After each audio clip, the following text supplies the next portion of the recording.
Kenalin, M3 Gun alias Megan, nama panjangnya Model 3 Generative Android. Megan dibuat lebih daripada sekedar mainan anak-anak.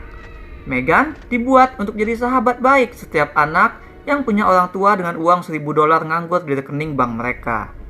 Android yang disebut Barbie gede ini bisa berkomunikasi, bisa nyanyi, bisa menari, bisa mengenali mood manusia sehingga dapat diandalkan untuk menghibur setiap anak yang bersedih. Megan bisa menggantikan peran orang tua. Nah, disinilah masalah muncul.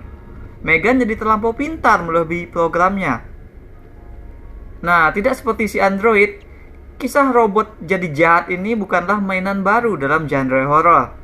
Film garapan Gerard Johnston ini obviously bakal dibanding-bandingkan dengan begitu banyak film boneka jahat populer yang lain yang pernah ada sebelumnya. Tapi untungnya si Gerard paham walaupun ceritanya tentang robot, dia tidak sedang membuat robot. Gerard tahu bahwa film haruslah bernyawa, dan itulah yang benar-benar ia suntikan pada cerita ini.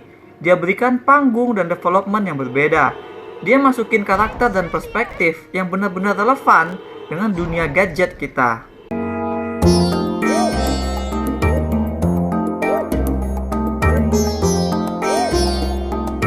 Sebagai horor, Megan memang punya adegan-adegan ngeri yang menghibur. Karakter androidnya sendiri easily bakal jadi karakter boneka horor yang ikonik. Like, adegan narinya saja itu sudah viral jauh lebih dulu. Props buat Jenna Davis yang mengisi suara, dan buat Amy Donald yang menyumbang akting tubuh untuk menghidupkan kesan robot hidup yang creepy. Film ini benar-benar did a great creative job dalam menciptakan desain karakter Megan.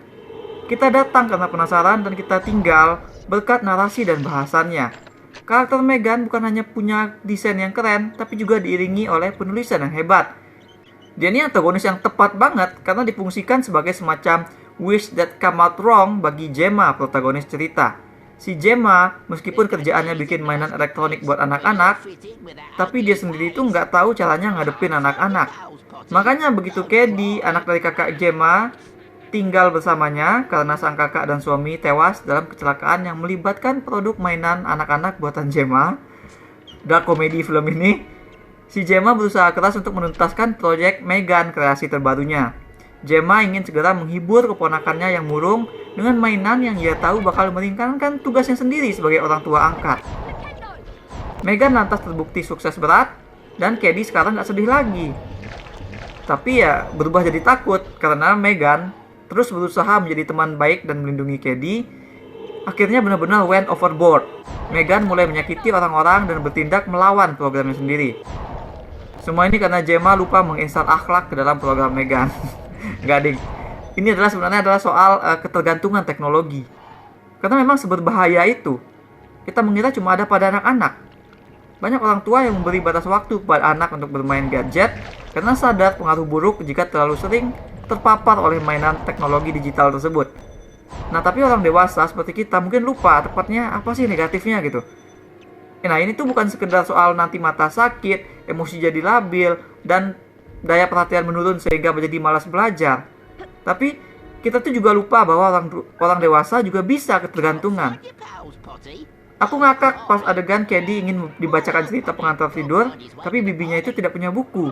Lalu Gemma dengan gampangnya bilang tinggal download, ya kan? Tapi ternyata aplikasi dia harus di-upgrade dulu. Aku ketawa karena X dalam cerita Animorphs ternyata benar. Menurut alien tersebut, komputer jauh lebih primitif daripada buku, ya kan? Karena buku itu tinggal di balik halaman, sementara komputer harus loading dulu. Dan si X ini heran kenapa perkembangan teknologi manusia bumi itu kebalik. X basically bilang hari gini masih tergantung sama komputer, ya kan? Tapi ya disitulah kita sekarang. Sekarang tuh semua harus pakai teknologi. Semua ada aplikasinya sekarang. Bikin film semuanya pakai CGI. Mau bayar di kasir aja pun sekarang sudah jarang pakai uang fisik. Dan lantas kita heran kenapa antrian semakin lama. Nah, film Megan ini memang nunjukin justru ketergantungan pada orang dewasa lah yang dampak negatifnya lebih besar. Like, Megan jadi berbahaya karena Gemma menyerahkan kepada Android ini untuk menjadi pengganti orang tua, menjadi sahabat bagi Caddy. Ini tuh persis seperti yang diucapkan oleh temannya Gemma, bahwa ketergantungan teknologi berbahaya karena kita menggunakan teknologi tersebut bukan lagi untuk mempermudah hidup, tapi juga untuk menggantikan peran manusia. Mainan kan harusnya simple. Anak-anak tuh tidak pernah minta yang muluk-muluk. orang dewasa nerd seperti Gemma lah yang bikin ribet. Nah, film dengan kocak nunjukin gimana Gemma nggak bolehin Cady membuka mainan robotnya. Karena itu bukan untuk dimainkan, tapi untuk dipajang, untuk dikoleksi. Nah, konsep collectibles kayak gitu tuh kan orang dewasa yang menciptakan. Gemma lah yang duluan went overboard dengan menciptakan mainan seharga Tesla karena dia pengen hidupnya lebih gampang. Dia nggak perlu bonding dengan Cady yang kehilangan orang tua. Nah, inilah yang nanti bakal jadi pembelajaran. Disinilah letak hati film ini. Melalui Gemma yang diperankan dengan keras kepala tapi masih bisa simpatik oleh Allison Williams, kita, orang dewasa dan para orang tua, diingatkan bahwa gimana pun juga anak tuh butuh koneksi dengan manusia lain. Bahwa anak bakal mencari sosok orang tua. Dan mereka akan membangun kepribadian dan sifat mereka berdasarkan koneksi dengan sosok yang menurut mereka adalah orang tua tersebut. Nah, film ini relate karena kita bisa mengerti kenapa Gemma lebih memilih nyiptain android mahal.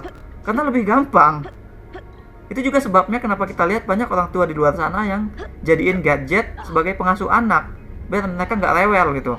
Nah, Megan benar-benar menghandle persoalan ini dengan baik. Menghibur lewat tone horor dan karakternya yang tak biasa tapi grounded. Nah, film horor yang hebat adalah film yang sukses mengamplify horror grounded yang dirasakan manusia ke dalam dunia horor yang fantastis, menjelmakannya ke dalam hantu, monster, ataupun sesimpel robot boneka pembunuh.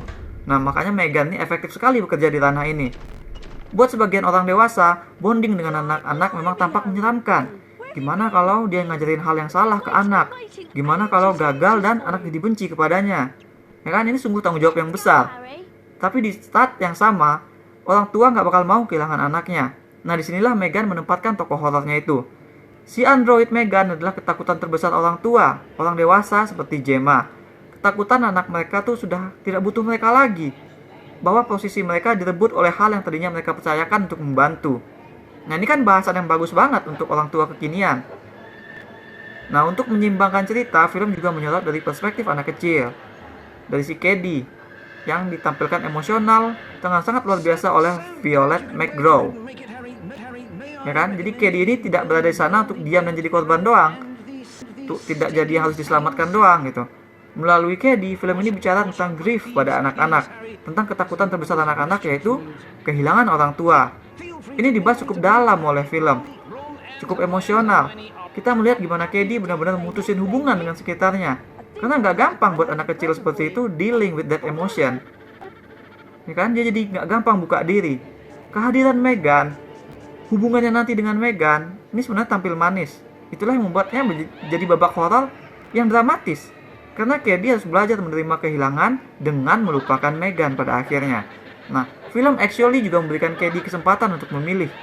Final battle yang melibatkan ketiga karakter ini, final battle yang super seru itu, sebenarnya cukup haru kalau kita simak lekat-lekat. Selain narasi seputar parenting di era digital, grief pada anak kecil, film yang telah menempatkan si pembuat mainan anak ini sebagai protagonis, tentunya tidak bisa meninggalkan gitu saja soal kerjaan si karakter. Karena memang naskah yang baik adalah yang bisa memuat kehidupan karakter utamanya menyangkut kehidupan privat, kehidupan sosial, dan kehidupan profesional. Aku katakan sekali lagi, penulisan naskah film ini tuh kuat banget. Masing-masing karakter diberikan point of view dan ketiganya tuh saling bertubrukan sehingga mereka tuh harus meresolve masalah mereka. Ada Bibi yang pengen ngasuh anak dengan gampang, ada anak yang pengen cari sosok orang tua, dan ada android yang ingin menuntaskan programnya. Nah, masing-masing diperlihatkan apa yang mereka lakukan saat sendiri dan gimana mereka bersosial satu sama lain. Nah, ketika membahas kehidupan profesional si Gemma lah, film ini sedikit kurang. Film juga memperlihatkan gimana Gemma tuh struggling supaya perusahaan mau menggolkan proyek Megan buatan dia, ya kan? Ini lantas menambah stake sebenarnya. Karena saat perusahaan sudah yes, ternyata Megan ada cacat produk, yaitu Megan ternyata juga pengen bunuh orang-orang. Nah kan ini kan bagus sebenarnya, tapi tidak bisa dipungkiri bahwa bahasan perusahaan tersebut agak sedikit terlalu kemana-mana gitu, terlalu banyak. Meski ada juga efek yang bagus, kayak film ini jadi punya opening unik berupa sekuen komersial untuk setup pentingnya bahasan soal job Gemma, tapi ada juga satu bagian yang nggak berbuah apa-apa di ujung nanti, yaitu soal rekan kerja Gemma yang diam-diam mengcopy file project Megan. Kita tidak pernah diperlihatkan lagi apa tujuan ataupun kelanjutan dari bagian tersebut, kecuali mungkin memang film ini mengadakan itu sebagai penanaman bibit untuk kemungkinan sequel. Nah, kita kan nggak tahu. Yang jelas at this point, narasi soal perusahaan mainan tersebut ada yang nggak ada ujungnya gitu. Nah, ini kekurangan kecil, tapi ya apakah aku merasa surprise sama film ini? Honestly, yes. Pencapaiannya tuh aku kaget. Aku nggak nyangka film boneka pembunuh yang kinda late to the party, karena sudah banyak banget yang bikin film soal ini, masih bisa tampil fresh. Yang aku expect adalah cuma sosok bonekanya bakal jadi ikonik.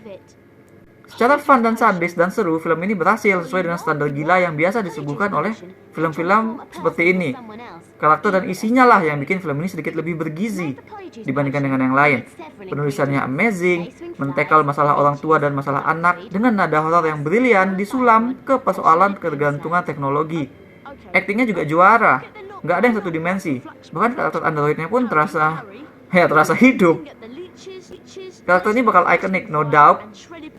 Dan ini adalah mungkin horor yang langka karena ini adalah horor yang actually bisa ditonton bareng keluarga, yang tidak dikemas berat tapi juga tidak kosong dan tidak receh.